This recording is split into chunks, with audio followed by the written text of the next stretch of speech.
అందరికీ నమస్తే అండి. నిన్న కేంద్ర క్యాబినెట్ భేటీ జరిగింది. ఈ భేటీలో మన రాష్ట్రానికి ఒక రకంగా వరాలు ఇచ్చారు. సో ఈ వరాల విలువేమిటి? దేశం మొత్తం మీద 12 గ్రీన్‌ఫీల్డ్ స్మార్ట్ సిటీస్ డెవలప్ చేస్తాము అని కేంద్రం ప్రకటిస్తే నిన్న నిర్ణయం తీసుకుంటే అందులో 2 ఆంధ్రప్రదేశ్‌కు కేటాయించారు. సో అది ఖచ్చితంగా గుడ్ న్యూస్, ఖచ్చితంగా వరమే. అయితే దీని ప్రభావం ఏమిటి? దీనివలన మన రాష్ట్రానికి దక్కనున్న ప్రయోజనం ఏమిటి? ఇంతకుముందు ఎప్పుడైనా ఇటువంటి హామీలు ఉన్నాయా? ఎక్కడైనా ఉన్నాయా? దీనిలో లాభాలు, నష్టాలు అన్నీ కూడా మనం చర్చించాలి. సో యాక్చువల్లీ వీళ్ళు ఏం చెప్పారంటే గ్రీన్‌ఫీల్డ్ స్మార్ట్ సిటీస్ అనేవి కొప్పర్తిలోను, ఉమ్మడి కడప జిల్లా పరిధిలోని కొప్పర్తి, అలాగే ఉమ్మడి కర్నూలు జిల్లా పరిధిలోని వార్వకల్లు, ఈ 2 చోట్ల కూడా కొప్పర్తికేమో 2137 కోట్ల వ్యయంతో 2596 ఎకరాల్లో ఈ గ్రీన్‌ఫీల్డ్ స్మార్ట్ సిటీ డెవలప్ చేస్తామని, అలాగే వార్వకల్లులోనేమో 2786 కోట్ల వ్యయంతో 2621 ఎకరాల్లో ఈ స్మార్ట్ సిటీ డెవలప్ చేస్తామని కేంద్రం ప్రకటించింది.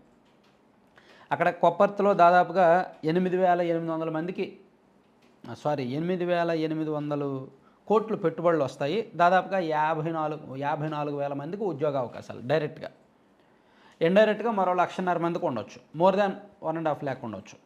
అలాగే వార్వకల్లులో కూడా 12,000 కోట్ల పెట్టుబడులు వస్తాయి, దాదాపుగా 45,000 మందికి ఉపాధి అవకాశాలు అన్నారు. అక్కడ కూడా పరోక్షంగా మరో 1,50,000 2 లక్షల మందికి ఉపాధి రావచ్చు.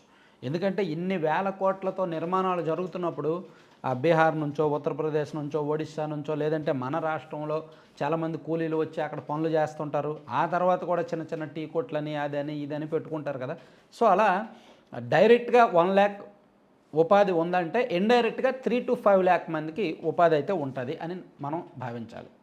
అయితే ఇక్కడే సెలెక్ట్ చేయడానికి కారణం ఏంటంటే దానికి కొప్పర్తి అనేదేమో విశాఖపట్నం, చెన్నై పారిశ్రామిక కారిడార్ ఉంది కదా, ఆ కారిడార్ మధ్యలో అదొక నోడ్గా గుర్తించారనమాట. యాక్చువల్లీ కొప్పర్తిలో గతంలో వైసీపీ గవర్నమెంట్ ఉన్నప్పుడే అక్కడ ఒక చిన్నపాటి ఇండస్ట్రియల్ పార్క్ని డెవలప్ చేశారు.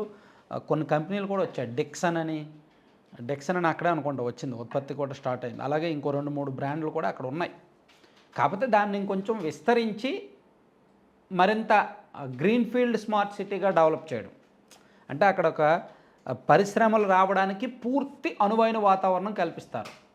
రోడ్లు, ఇన్ఫ్రాస్ట్రక్చరు, మంచినీళ్ళు, అలాగే స్మార్ట్ సిటీ అంటే educational institutions, hospitals, shopping malls ఇట్లాంటివన్నీ వస్తాయన్నమాట. సో దానివల్ల అక్కడ పరిశ్రమలు పెట్టడానికి అనువుగా ఉంటుంది. ప్లస్ అక్కడ పరిశ్రమల్లో పనిచేసే వాళ్ళు జీవించడానికి అత్యాధునిక హంగులతో సిటీ నిర్మిస్తారు. సో ఇది ఈ 2 చోట్ల. అలాగే వార్వకల్లు కూడా హైదరాబాదు, బెంగళూరు పారిశ్రామిక కారిడార్ దగ్గర అదొక నోటుగా గుర్తించారు. సో ఈ 2 కూడా ఖచ్చితంగా మంచివే, ఖచ్చితంగా ఉపయోగకరమైనవే. కాకపోతే కార్యరూపం ఎంత త్వరగా దాల్సిందో అంత మంచిది. ఇప్పుడు 2024 ఆగస్టులో హామీ ఇచ్చారు. 2026 ఆగస్టులో పూర్తయితే గొప్ప, గ్రేట్ అవ్వాలి కూడా. ఎందుకంటే గుజరాత్లో గిఫ్ట్ అని ఒక స్మార్ట్ సిటీ 2020 నుంచి నిర్మాణంలో ఉంది. గుజరాత్లోని గాంధీనగర్ దగ్గరలో Gujarat international financial tech city అని 2020 నుంచి నిర్మాణంలో ఉంది. జస్ట్ 2023 అంటే లాస్ట్ ఇయర్ మాత్రమే అక్కడ కొన్ని పరిశ్రమలు అవి వచ్చాయి. దాదాపుగా 23 పరిశ్రమలు, మల్టీనేషనల్ బ్యాంకులు అవి ఇవి వచ్చాయంట. అవన్నీ జరుగుతున్నాయి. సో మనకి త్వరగా కావాలి. యాక్చువల్ మన రాష్ట్రంలో ఉన్న అవసరం. అందులోకి రాయలసీమ ప్రాంతం కరువు, దుర్భిక్షం, వ్యవసాయం సరిగ్గా ఉండదు. సో అటువంటి చోట ఇక్కడ రాష్ట్ర ప్రభుత్వం పాత్ర ఏంటంటే మన గవర్నమెంట్ ఏం చేయాలంటే ల్యాండ్ త్వరగా గుర్తించడం. ఎక్కడైతే కొప్పర్తిలో 2500 ఎకరాలు, 2596 ఎకరాలు, వార్వకల్లో 2621 ఎకరాలు, ఈ ల్యాండ్ త్వరగా ఐడెంటిఫై చేయడం, ల్యాండ్ను గుర్తించడం, అక్కడ డెవలప్మెంట్కి కేంద్రం నుంచి నిధులు రాబెట్టడం, పనులన్నీ చకచక చేయడం. అక్కడ అవసరమైన మెయిన్ ఎక్కడైనా సరే ఇటువంటి వాటికి ప్రధాన సమస్య నీటి వనరు సమకూర్చడమే ప్రధాన సమస్య. మీకు దొనకొండలో పారిశ్రామిక వాడ ఇస్తాము అని ఎప్పుడో ప్రకటించింది కేంద్రం, కానీ ఇప్పుడు వరకు రాలా. అలాగే కనిగిరి దగ్గర NIMZ national investments and manufacturing zone, జాతీయ పెట్టుబడులు మరియు ఉత్పాదక మండలి అని 2011లో ప్రకటించారు. ఈ రెండు రాకపోవడానికి కారణం ఏమిటి? అది కరువు ప్రాంతం, దుర్భిక్షం, తాగునీరు ఉండదు, సాగునీరు ఉండదు, వాడడానికి కూడా నీరు ఉండదు. సో అక్కడ ఒక సరైన వాటర్ ప్రాజెక్ట్ కూడా లేదు, ఇరిగేషన్ ప్రాజెక్ట్ కూడా లేదు. అందుకని అక్కడ పరిశ్రమలు రావట్లా. నీళ్ళు ఉంటేనే పరిశ్రమలు వస్తాయి, నీళ్ళు ఇచ్చే పరిస్థితి లేదు. సేమ్ ఇక్కడ కొప్పర్తి వార్వకల్లు దగ్గర కూడా అదే సమస్య ఉంది. ఇప్పుడు కొప్పర్తి దగ్గర ఆల్రెడీ బ్రహ్మం సాగర్ ప్రాజెక్ట్ ఉంది, అక్కడ 0.6 టీఎంసీ దాని కెపాసిటీతో ఉంది. సో దాని వరకు దాన్ని ఇంకొంచెం విస్తరించి నీటిని పెంచితే ఒక 2 or 3 టీఎంసీ ఇస్తే అక్కడ బాగుంటుంది. అలాగే వార్వకల్లు దగ్గర కూడా నీటి వనరులు లేవు. సో ఇక్కడ వీళ్ళు మౌలిక సదుపాయాలు కల్పిస్తారు, రోడ్లు వేస్తారు, బిల్డింగ్లు వేస్తారు, కరెంట్ ఇస్తారు, స్మార్ట్ సిటీలాగా డెవలప్ చేస్తారు. వాటన్నిటికంటే ముందు నీటి సదుపాయం కల్పించడం కూడా రాష్ట్ర ప్రభుత్వ బాధ్యత. అవి వస్తే ఈ పనులన్నీ చకచకా జరుగుతాయి. సో మనం ఏం చేయాలి? కేంద్ర ప్రభుత్వం వరం ఇచ్చింది కాబట్టి ఆశలు పెట్టుకోవడం, ఆశించడం, ఇదిగో 2020 నాటికి పూర్తయితే మంచిది, 2027 నాటికి పూర్తయితే మంచిది అనుకోవడం అది.